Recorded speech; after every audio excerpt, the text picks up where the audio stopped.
Bonjour à tous et bienvenue sur cette troisième vidéo de la trilogie de l'activité. Aujourd'hui, on va parler d'un nouvel outil qui est encore plus long que le Ossa Adrafra puisque c'est le Ossa se fait rare. Et oui, parce que aujourd'hui, une bonne activité, oh, ça se fait rare.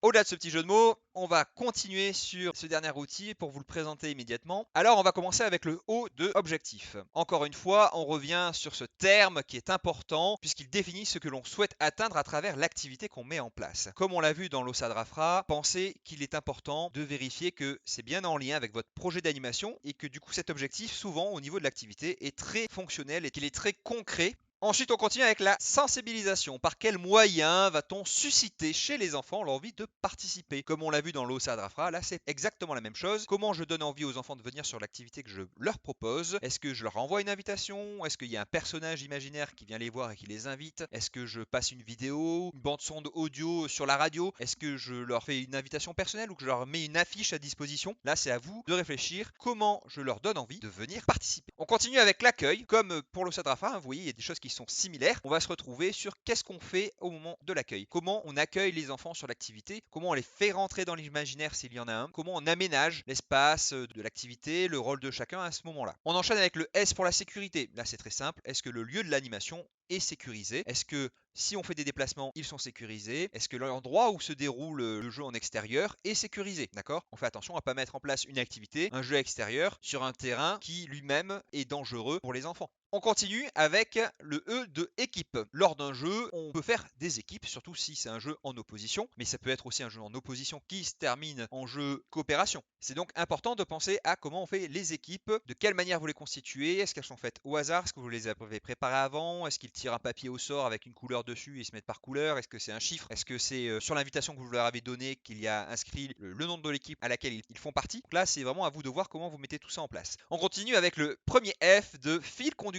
Quel est le thème qui structure votre animation? Quel est l'imaginaire qui va venir englober cette activité? Bien évidemment, il était le plus souvent défini dans le projet d'animation et donc là, c'est comment on adapte l'imaginaire sur cette activité, à quelle étape on est de l'imaginaire durant cette activité, du coup pour que ça puisse correspondre à ce que vous mettez en place tout au long de votre projet d'animation. On continue avec le deuxième F qui est celui de fin. Qu'est-ce qui marque la fin et à partir de quel moment on peut dire que l'activité est terminée? Là, c'est important d'y réfléchir puisque du coup, s'il y a un début, il y a une fin. Il faut bien penser à comment on termine son activité, comment on quitte l'imaginaire avec les enfants, comment les personnages s'en vont de cet imaginaire-là, pas qu'ils juste ils se déshabillent devant les enfants et qui du coup ils cassent tout. De la même manière, la fin doit être en cohérence avec l'activité que vous avez mis en place et pas du tout à côté de ces pompes parce que sinon les enfants vont le remarquer, ils vous le feront remarquer et ça ne sera pas forcément agréable pour vous. On continue avec le E de éliminer. C'est une question qu'on ne se pose pas tout le temps, mais s'il y a un jeu à élimination, s'il y a une activité à élimination, qu'est-ce qu'on fait des enfants qui sont éliminés lors de ce jeu-là? Parce qu'il n'y a rien de pire qu'un groupe d'enfants qui a été éliminé, qui est oisif et dont on ne s'occupe pas. Parce que c'est là qu'ils vont faire des bêtises, c'est là qu'il va se passer un drame, qu'il y en a un qui va se blesser, qui va faire tomber l'autre, ou je ne sais quoi, qui vont se disputer.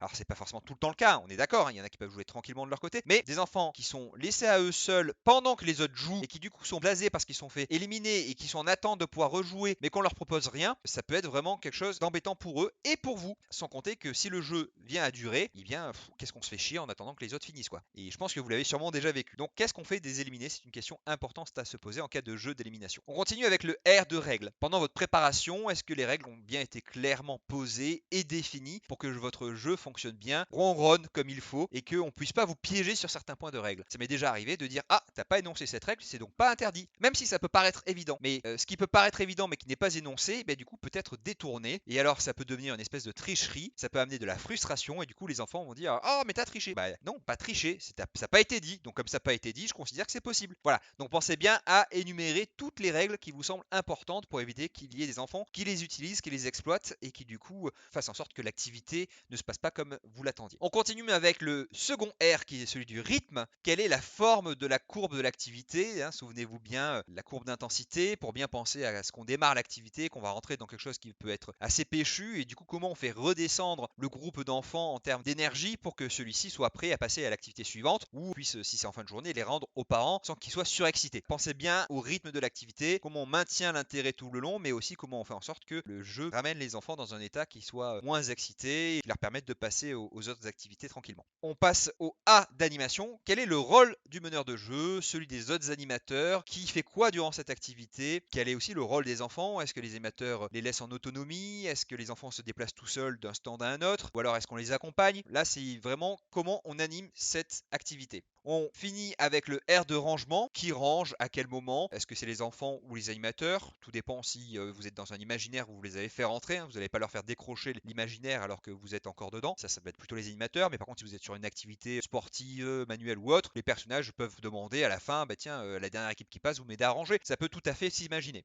Et enfin, on passe au E de l'évaluation. Bien évidemment, eh bien, on peut demander aux participants ce qu'ils ont pensé de leur activité. Et on peut également faire le point avec les animateurs sur ce qui s'est bien passé pendant l'activité, ce qui ne s'est pas bien passé, qu'est-ce qu'on peut reproduire, qu'est-ce qu'on va garder, ne pas garder, quels sont les points forts ou les points faibles, pour pouvoir faire évoluer nos activités et toujours s'améliorer lorsqu'on met en place des activités pour les enfants. Voilà, c'était le dernier outil que je souhaitais vous présenter. L'eau, ça se fait rare, parce que souvenez-vous, une bonne animation, oh, ça se fait rare. Je vous remercie à vous d'avoir suivi cette petite trilogie. Pensez bien que vous allez retrouver cet outil dans la description juste en dessous. Vous pouvez nous laisser un commentaire, nous dire ce que vous en pensez, ou alors si vous connaissez d'autres outils d'activité, ça peut être très intéressant de partager cela avec le reste du groupe. Vous pouvez également liker la vidéo, vous abonner à la chaîne si ce n'est pas déjà fait. Et en attendant, je vous souhaite une bonne journée et je vous dis à très vite sur la chaîne KLR.